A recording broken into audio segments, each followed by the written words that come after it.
Chapter 8, Postspirometry Test Procedures. There are a series of logical data review and quality assurance checks that technicians should do at the end of each testing session. This must be completed before the subject leaves, so that if there are any errors, he or she can blow again until good quality spirometry has been documented. These test evaluation checks are laid out in a logical step-by-step order in this chapter that is easy to follow, and will assist you in not overlooking any details that need to be checked before the subject actually leaves. These are called the 10 steps to checking your spirometry. So in chapter 8, we'll cover steps 1 to 6, and in chapter 9, we'll cover steps 7 to 10.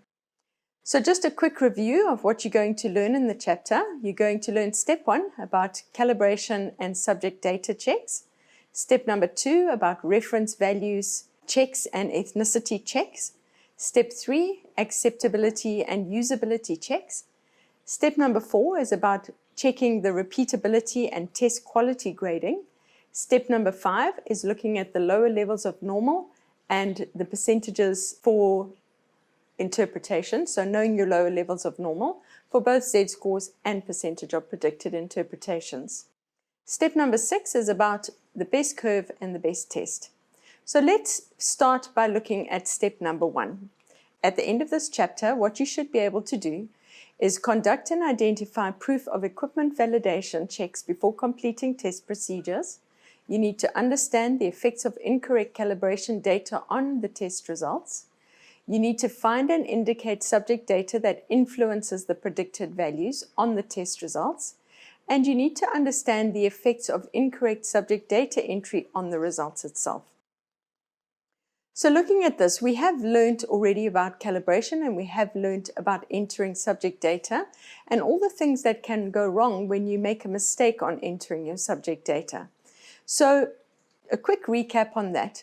To ensure that your spirometer is reading correctly, you must have conducted a linearity calibration check on the day of testing. And those records should be saved and easily accessible should you need to check them in relation to that patient's spirometry test itself. When it comes to the subject demographic data, we know that predicted values are affected by the individual's age, height, and sex, of course with the ethnicity as well. So if any of this is entered incorrectly, there's going to be errors in the test results, which if you don't check this, will go undetected. Because it's not always the same person who's interpreting the test who actually physically conducted the test. So it's very important to check that the child's details have been entered correctly. When you look at figure 8.1, you will see 2 different example spirometry reports just showing you where to check the subject and calibration details. So in the top example, the calibration data is clearly presented, and in the bottom example, the calibration data is not reported, in which case you would have to go and find the matching calibration test report should you want to double check the equipment validity, or you need to refer the patient out to another institution for further checking. So, just to re-clarify, if the entry of the subject is incorrect on the spirometer, or you choose the wrong reference values, what will happen is you'll have the incorrect predicted values and lower levels of normal. So that will then lead to incorrect Z-scores and percentages of predicted, which could lead to an incorrect interpretation, an incorrect diagnosis, and problems. So all of this begins and ends with entering the subject details.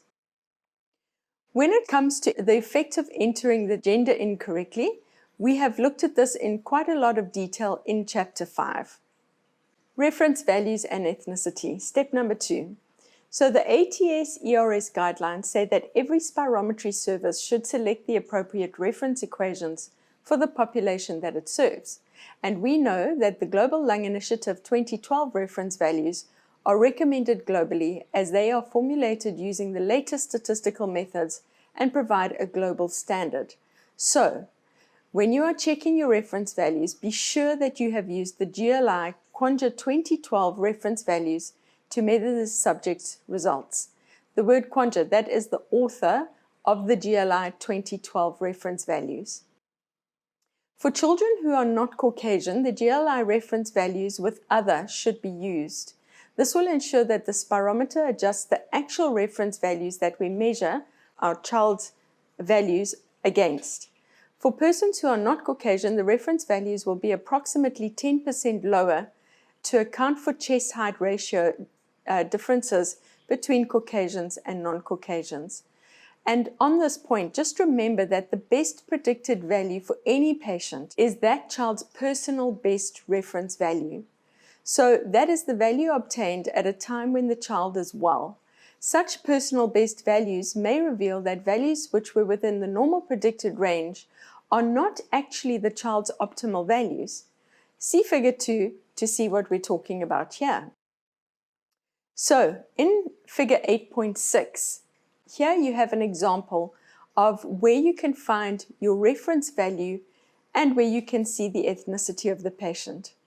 Let's go on to step number 3, data validation, which is starting with acceptability and usability. So when it comes to acceptability, we know that spirometry results are very dependent on patient cooperation. So maneuvers done at maximal lung volumes with maximal effort are more acceptable and repeatable than maneuvers that are done at submaximal lung volumes and with submaximal effort. So acceptability and usability criteria give objective measures to determine if the best effort and technique was used when blowing. So the goal of each and every post-bronchodilator testing session, pre and post-bronchodilator testing session, is to ensure that your patient achieves 3 acceptable FECs and 3 acceptable FEV1 measurements, even if they are not necessarily from the same maneuver. Let's look more closely at acceptability and usability. So, acceptability in spirometry is the term that we use to describe how each blow is checked from start to finish to make sure that it is of good quality. The checks are done by assessing the flow volume and volume time graphs, and we're going to discuss that in detail in a moment. Together with acceptability, you will find the term usability. And usability is the term that we use to describe when a blow did not meet acceptability criteria, but is still usable for interpretation. So for clarity, the definition of acceptability is the guideline for checking the performance of each individual blow.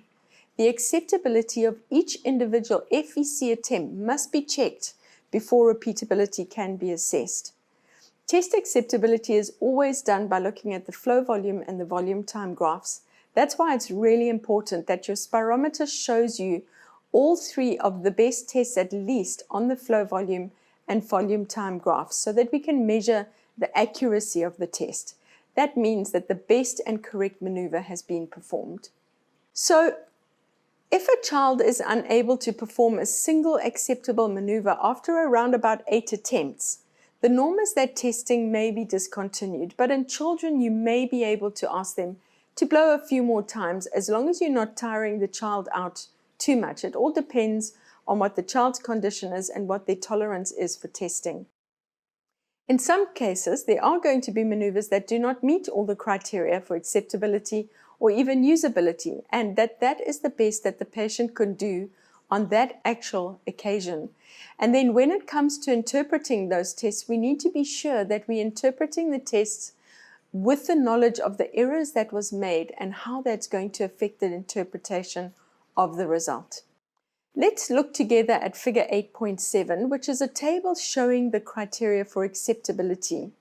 So we have divided acceptability up into 3 different parts of the graph. So that is the start of the test, the middle portion of the test, and the end of the test. When it comes to the start of the test, we can measure the acceptability of the blow by looking at the starting point. When we look at the starting point, we want to be sure that the child has blown immediately and fast, with no hesitation from the point of total lung capacity. We can see this by measuring the back extrapolated volume. And the back extrapolated volume must be less than 5% of the FEC or less than 100 mils, whichever one is the greater. Then we look at the next section of the graph, which is the rise to peak. And this is, again, where we check that the vertical rise of the test was straight up, tall, with no hesitation, no leaks, no artifacts, no glottis closure, and that it was done very, very fast.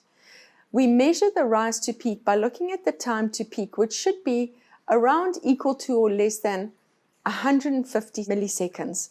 So this parameter is what we can do to look at the acceptability of the rise to peak on the graph. When it comes to the peak of the test, we would like a tall pointed peak, indicating that maximum effort was given by each patient. And there should be no artifact on the peak either. Let's look at the middle portion of the test. So the middle portion of the test is looking at the downward curve. The downward curve of the blow should be smooth and continuous with no cough, no leak, no tongue in the tube, no teeth biting, not biting the mouthpiece too hard or any glottis closure. So the downward curve should be absolutely smooth and continuous with no artifacts at all in that portion of the graph. Then we come to the last part of the graph, which is the end of the test. And this is either the end of forced expiration or it is the end of the test when the patient has breathed in again to total lung capacity. So when it comes to looking at the end of forced expiration, we want to be sure that the child blew out completely to residual volume. So the flow volume graph should descend gracefully onto the x-axis with no drop-off. The volume time graph should reach a plateau, or each blow should end at exactly the same time on every single blow. More specifically, we have very, very specific end of test criteria which we need to achieve with each and every patient. And these are as follows. The child needs to either have an expiratory plateau of at least 1 second. If they don't have an expiratory plateau of at least 1 second, they must have blown out for at least 15 seconds. If they do not have a plateau of 1 second, or they have not blown out for at least 15 seconds, then we need to look at the FVC and see that it's within repeatability tolerance, that is no greater than 150 mils of a prior FVC in the same testing session. So you can see we have very clear, specific criteria for acceptability. I'd like to just take a moment to make sure that you fully understand the terminology when it comes to looking at the quality of the blow itself and understanding these criteria for acceptability. So the first definition that I want to go through, or abbreviation, is the back extrapolated volume. That's the BEV. And the BEV is the volume of gas that has already been expired from maximal lung volume to the point of time zero and is included in the FEV1 and FVC measurements. So to ensure that the FEV1 comes from a maximal effort, the BEV must be less than 5% of the FVC or 100 mils, whichever is the greater. The FEV1 and FVC measurements from a maneuver with a BEV that exceeds that upper limit is neither acceptable nor usable. A large back extrapolated volume will usually result in an erroneously high FEV1 because the patient is blowing more slowly, so therefore the resistance of the airways is not correctly measured. The next one that I want to clarify for you is the rise time. So the peak expiratory flow should be achieved with a sharp rise and occur as close to time zero as measured by the rise time from 10 to 90% of the peak flow, and that should be less than 150 milliseconds. An alternative to using the rise time to assess acceptability would be to use the peak expiratory flow time, which should also be equal to or less than 150 milliseconds. Let's look at what the end of forced expiration means. So if the patient cannot expire long enough to achieve a plateau, then a child with high elastic recoil or patients with restrictive lung disease, they often cannot blow very, very long to achieve that plateau. So then we need to measure whether the end of forced expiration has actually been reached. In other words, are the lungs completely empty when the patient comes off the mouthpiece?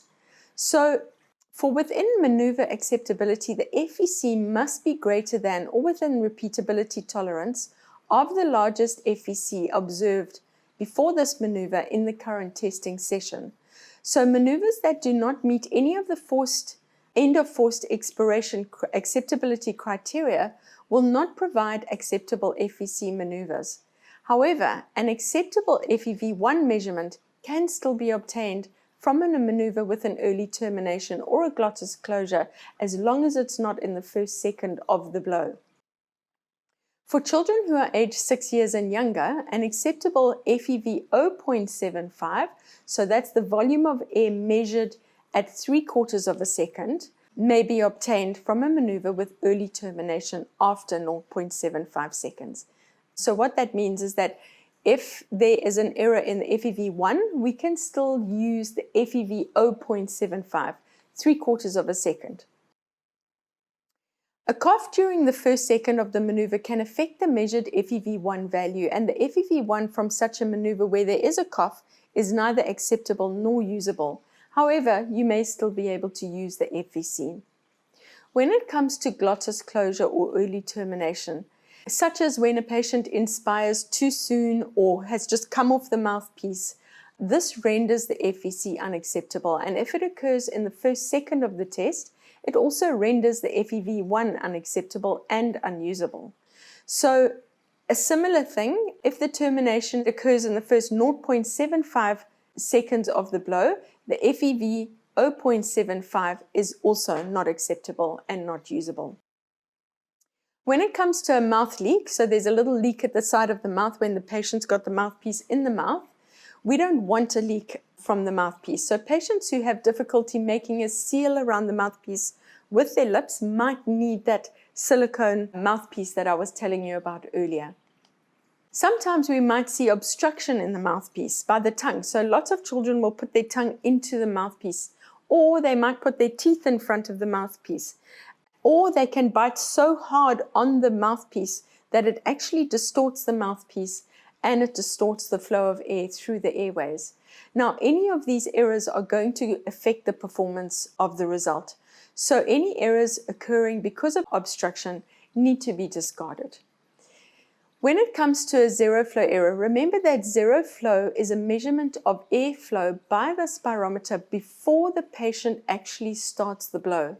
So the environment needs to be very calm so that when the zero flow is being measured, the baseline flow of air is being measured, there is zero airflow, so that the machine is able to switch off the test correctly at the end of the blow. So in other words, if there is a faulty zero flow setting before the start of the test, it means that the spirometer may not recognize the end of test correctly and may not stop the testing session at the correct moment, in which case it will carry on reading a higher and higher reading or a lower and lower reading, which would be incorrect. Now remember with acceptability that if the person is unable to perform a single acceptable maneuver within about 8 blows or so, you need to maybe discontinue testing, give the child a break, and then bring them up to do additional maneuvers later on, and all depending on their agreement. I'd like you to take a look at figure 8.8. There you will see examples of acceptable spirometry flow volume loops when compared to the very first one, which is an acceptable effort. So in the top row, the second example on the left, that shows submaximal effort. You can see where the flow volume graph is rounded at the peak of the graph. In the third one, on the top row, you see that these are examples of a patient who perhaps hasn't breathed in to total lung capacity before blowing their air out. You see how the curve follows the same shape, but every single one of the tests is a little bit smaller than the one before. In the fourth example, on the top row, you see a clear cough. In the first example, on the bottom row, you can see that the start is not rapid. When the test rise to peak falls to the right like that, you can see that the starting point was not good.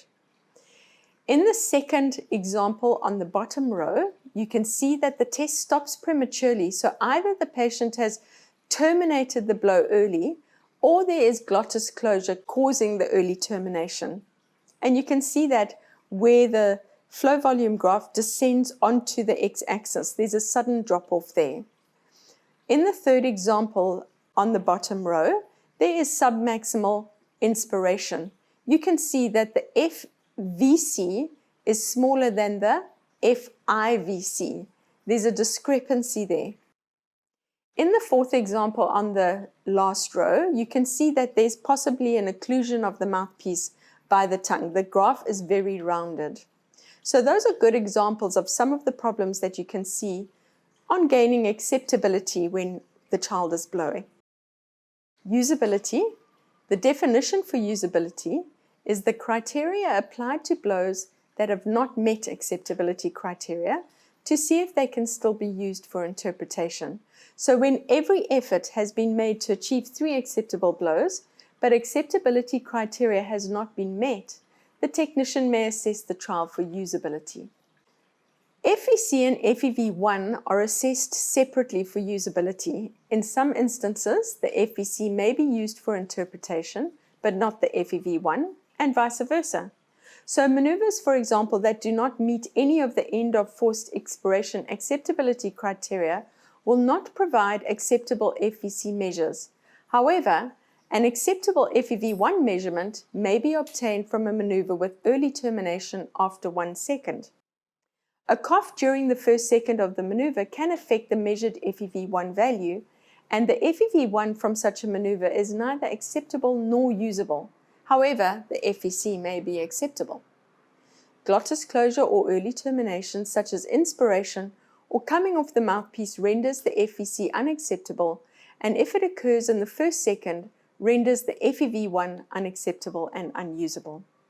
In figure 8.9, you will see the table of usability criteria taken from the ATS-ERS Standardization to Spirometry 2019 update. There you will see very specific criteria for each of the FEV1 and the FEC for acceptability, and then separately for usability criteria. So you can always refer back to this graph to have a good look at your acceptability and usability criteria. So I'd just like to say a few words again about the importance of getting a valid test. So you know that the goal of each pre-bronchodilator testing set and post-bronchodilator testing set is to achieve a minimum of 3 acceptable FEV1 and 3 acceptable FEC measurements. Note that acceptable FEV1 and acceptable FEC measurements are not necessarily from the same maneuver. Some spirometry errors will falsely elevate the FEC and or the FEV1. For example, excessive hesitations, extra inhalations through the nose, contaminated sensors or wet sensors, over-recorded flows caused by zero flow errors. And it is important to reject any of these curves because the spirometers will naturally always use the largest test on record to interpret the test result. Other errors, such as submaximal inhalations and weak expiratory pushes, often falsely reduce the FEC and FEV1. So spirometers usually discard such falsely low values when good coaching leads to higher, more accurate results on subsequent maneuvers. Even if it leads to a reduced FEV1, coughs in the first second of exhalation make the graph unacceptable. Again, in figure 8.10, we've got a clear flow chart for you to look at, which outlines the end of forced expiration criteria, acceptability criteria for the FEC. So I've been through this with you. You need to achieve a 1-second plateau, or you need a 15-second push out, or failing both of those, you need the FEC to be within the repeatability tolerance of a previous FEC on record in the same testing session. FEC may meet the end of forced expiration usability criteria if one of these criteria are reached. Figure 8.11 is an example of acceptable and usable maneuvers, and what you'll see is that 6 specific areas have been assessed. The start of the test is number 1, it is smooth and unhesitating. Number 2, we've looked at the rise to the peak of the test. Number 3, we've looked at the tall pointed peak of the test. Number 4, we've looked at this downward curve of the test. Number 5, we've looked at the end of the test to make sure that there's no early termination. And on number 6, we've looked to see that there is a 1-second plateau or a 15-second push out, or the FEC is within 150 mils of the previous FEC. And what you can see is that on each one of these 6 parts of the spirometry maneuver, there are 3 ticks to indicate that acceptability was checked on each and every blow individually. On the other hand, in figure 8.12, you can see an example of unacceptable and unusable maneuvers. At the start of the test, there is one blow that has a hesitant start. The rises of the test look alright, and the peaks look okay, but in the downward curve there is coughing throughout. And in one of the tests, there is early termination. And you can see this far more clearly on the volume time graph as well. On figure 8.12, there's no acceptable and there's no usable maneuvers. In figure 8.13, you can see an example of high back extrapolated volumes. So in trial number 6, the back extrapolated volume is within the range allowed. But trial 2 is discarded, probably because the test wasn't accepted. You can see that it has a line through it, which means that it's not usable. And in trial 4 is also not acceptable or usable. But I just wanted to point out here that the back extrapolated volume is higher than 0.15 liters, and it's higher than 5% of the FEC.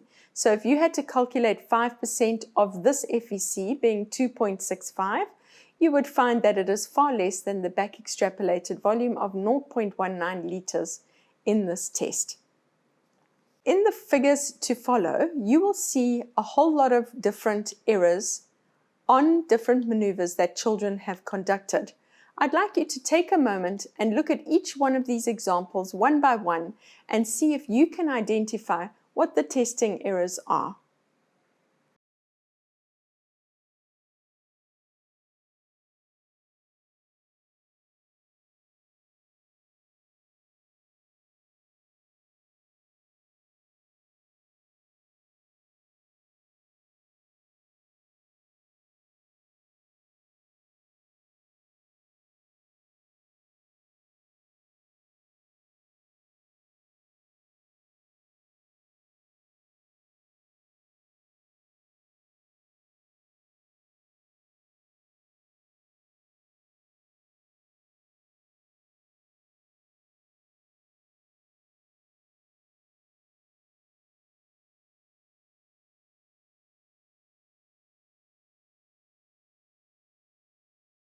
Let's have a look at common problems that patients experience when they blow and the actions that you can take to correct them.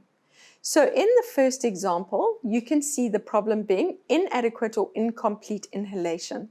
And this is almost always the most common error that I see when testing patients in general, including children. So what you'll see is that there's a smaller exhaled total volume, which means there's an underreporting of the true spirometry results, resulting in a falsely reduced FEC, and this is sometimes misinterpreted as a restrictive impairment. And also you'll often find failure to achieve repeatability. So what you need to do in this instance is coach that subject to fill his lungs completely, hold for a moment, and then be sure to blast the air out as fast as he can for as long as he can.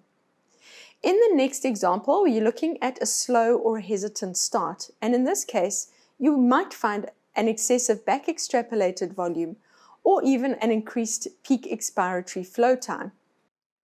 And this is because the back extrapolated volume is high at the beginning of the spirometry effort and becomes more indeterminate, and the FEV1 is more likely to be overestimated.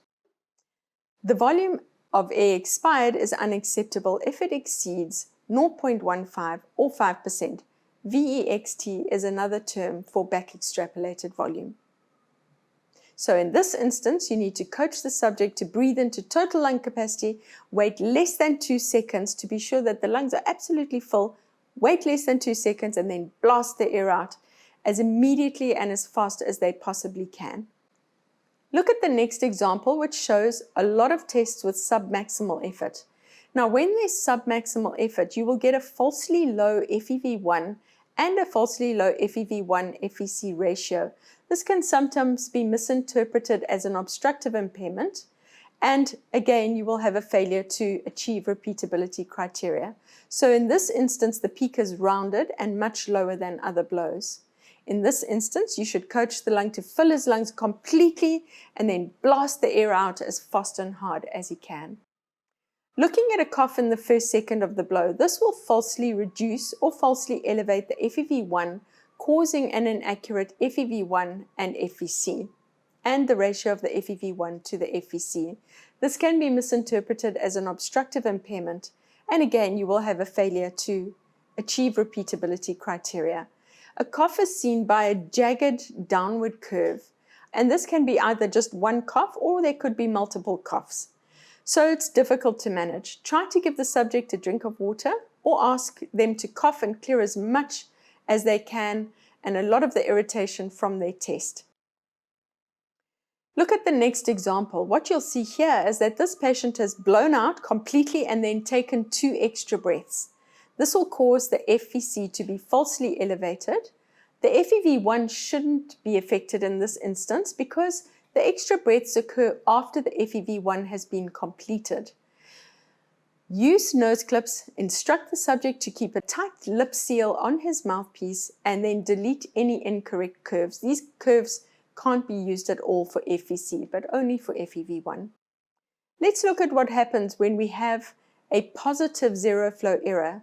So remember that this is when the machine does not recognize the end of test correctly because the baseline zero flow was not measured correctly. And this will result in there being no close off of the test by the spirometer. So the spirometer just keeps on reading and reading and reading a higher and higher volume.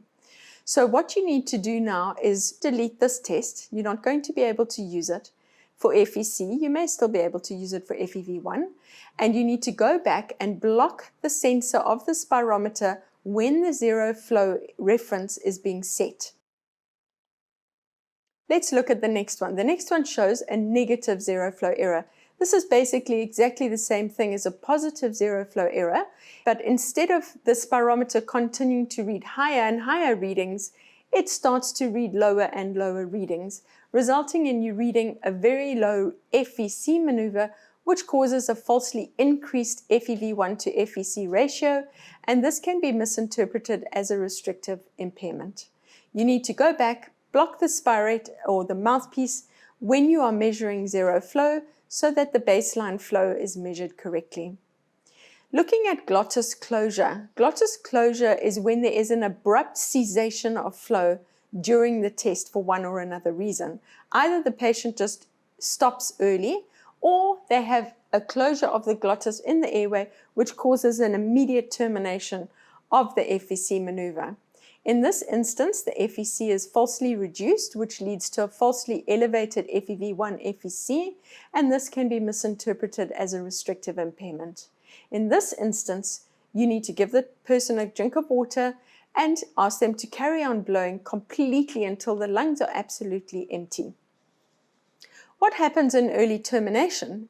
If the patient simply stops blowing before the lungs are empty, this will cause a falsely reduced FVC, and in turn will cause the FEV1 FVC to be increased, leading us to think that this is a restrictive impairment, and this is a false interpretation if there is indeed early termination.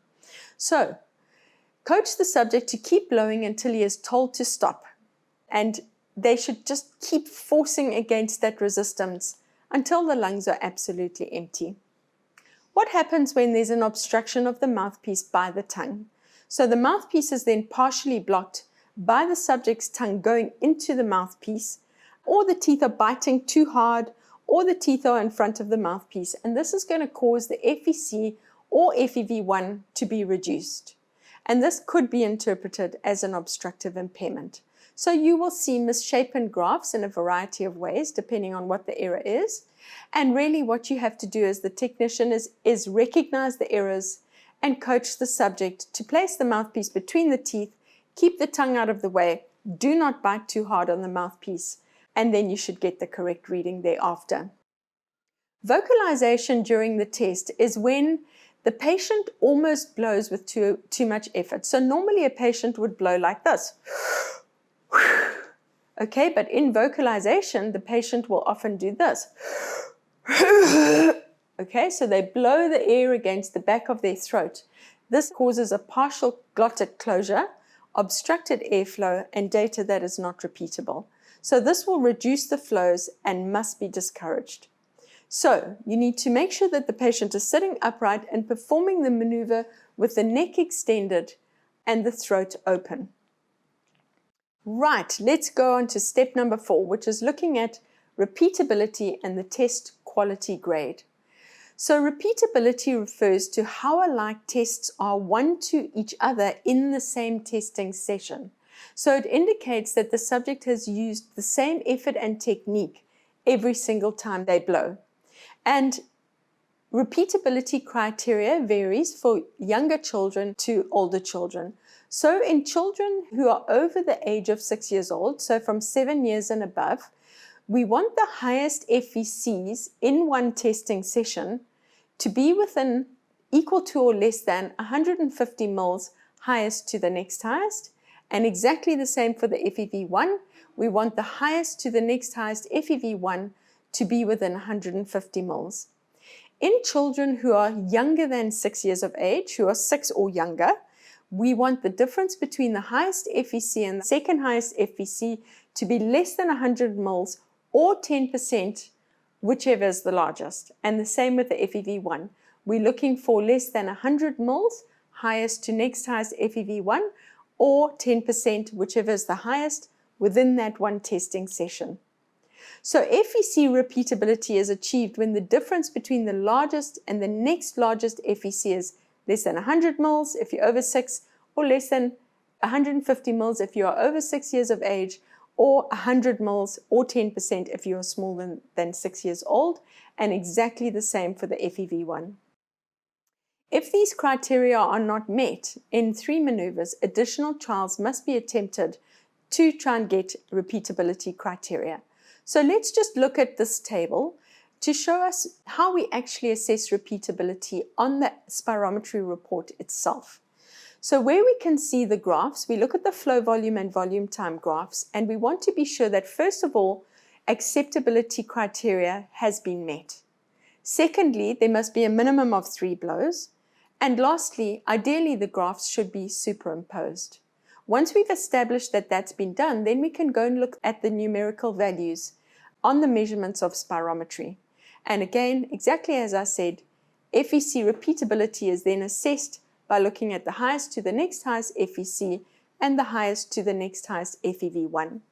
There is one exception to getting repeatability criteria on a test, and that is when you have noted blowing-induced bronchoconstriction on the testing session. So as I said previously, if the child has blowing-induced bronchoconstriction, they usually become symptomatic.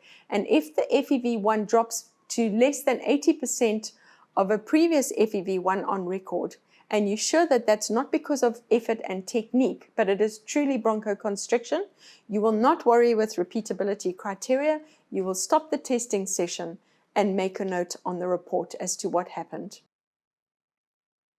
So let's look at the spirogram of a 12-year-old child in figure 8.20. Let's look at the repeatability here together. So on the flow volume and volume time graphs, there are a minimum of 3 acceptable blows which are superimposed. All the blows have smooth, unhesitating starts, rapid upward rise to peaks, tall pointed peaks, smooth continuous downward trials, and plateaus on the volume time graph. The highest FVC value of the 3 best blows is 2.27 liters in trial 1. The second highest is 2.23 liters in trial 8.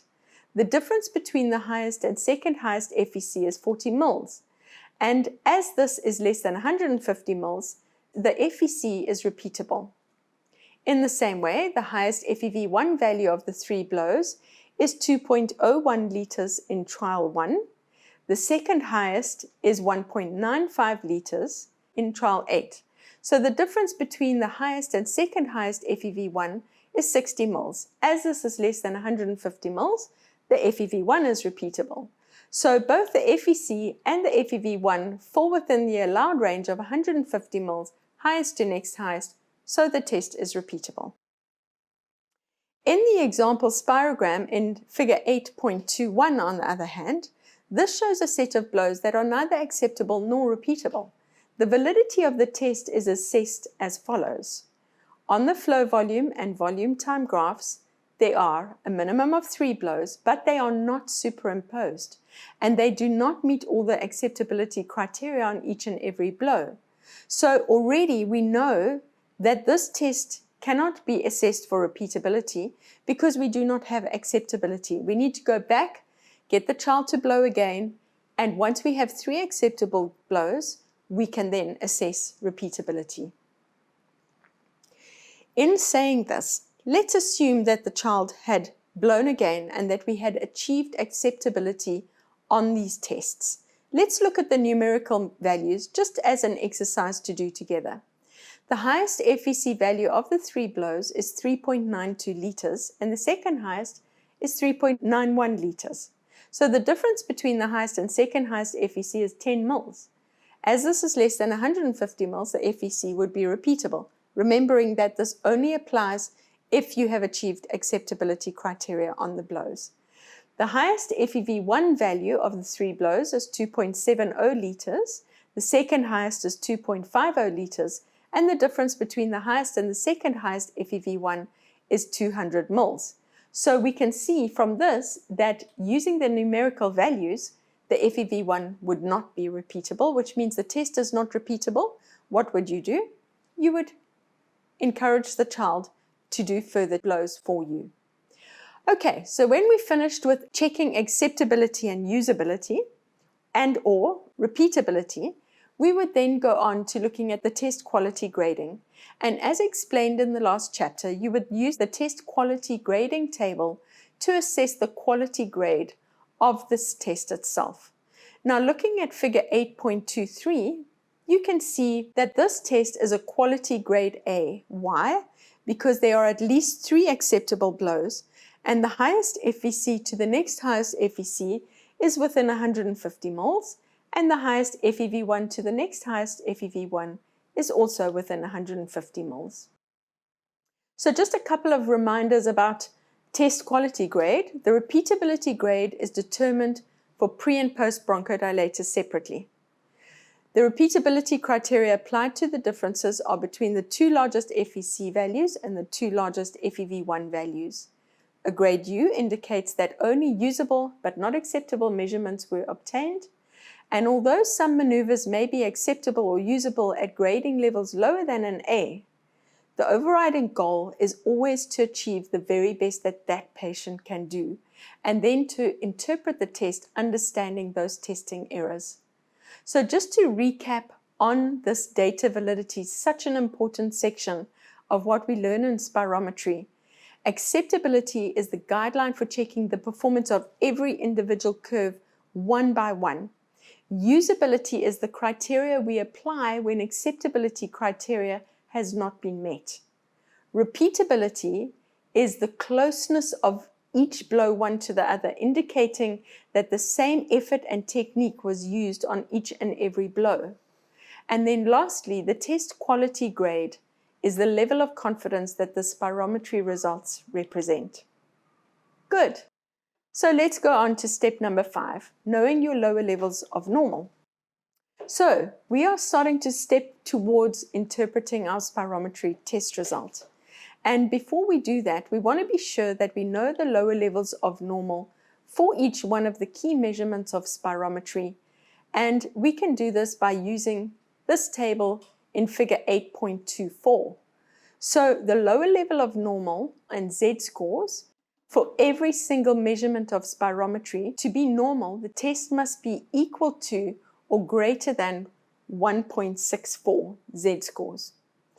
When we're using percentage of predicted to interpret, which remember is always a second choice, the cutoff values are 80% of predicted for the FEC, 80% of predicted for the FEV1, a cutoff of 70% of the actual ratio of FEV1 to FVC, 80% are predicted for peak expiratory flow rate, and 65% are predicted for your forced expiratory flow between 25 and 75% of the FVC.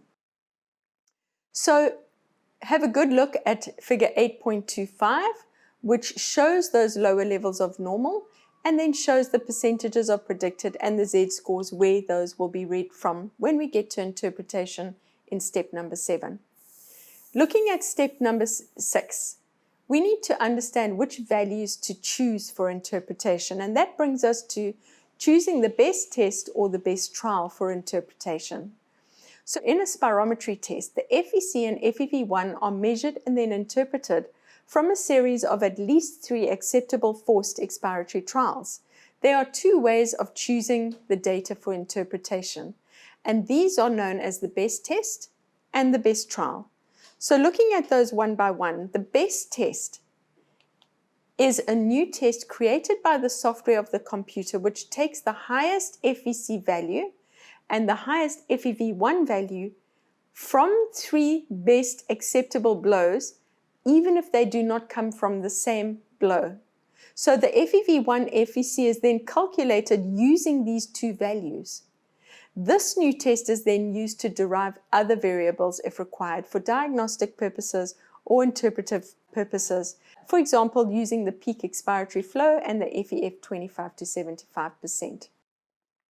So just a note on using the best test when it comes to children. So children aged 6 years or younger have relatively large airways compared with their lung volume and may complete expiration in less than 1 second. Therefore, the FEV1 0.75 and the FEV 0.5 could be used instead of the FEV1. So in children 6 years or younger, the FEV 0.75 has been found to provide information very similar to the FEV1. GLI reference values for FEV 0.75, but not yet for FEV 0.5, are available for children aged 3 to 7 years. And the FEV 0.75 should be reported for children aged 6 years or younger. And if the FET is less than 1 second, then the FEV1 should also be reported. Now, if your spirometer for some reason does not read the best test or is not set up to read the best test, then you would use the best trial for interpretation. And the best trial is the blow from an acceptable curve with the largest sum of FVC and FEV1 of the 3 best blows. Just a quick note before we look at an example of that is that if you are looking at the peak expiratory flow to assess the quality of the data, the best peak expiratory flow comes from the largest value from all maneuvers meeting acceptability criteria. And the FEF 25-75% is reported from the maneuver with the largest sum of FEV1 and FVC. So all software should create a best test using the highest FVC and highest FEV1, even if they come from different curves. But many spirometers have default set to something else. And I encourage you as a user or an operator to review your settings and ensure that your machine is set for the best test method when it comes to interpretation. So just to recap, the best test is the test created by the software using the highest FVC and highest FEV1 from all acceptable trials, even if they come from different curves. And the best trial is the test from an acceptable curve with the highest sum of FVC and FEV1. Now, to illustrate these points in table 8.25, you will see that the best blow is trial 4, which is the new blow with the highest sum of FVC and FEV1. The best test, however, is a new test created by the software comprising the highest FVC of the 3 best blows, which is, in this instance, 4.04 liters from trial 4, and the highest FEV1 from the 3 best blows, 3.04 liters from trial 2. So this creates a new FEV1 FVC ratio of 75.3%. These are the values that are measured against the predicted values and the lower level of normal, and then expressed as a z-score or a percentage of predicted for interpretation. In figure 8.26, you'll see a spirogram example where the best trial only is displayed for interpretation. All right, so we have completed chapter 8. We've looked at test validity and which data you're going to use for interpretation. And now we go on to chapter number 9, where we interpret the spirometry test.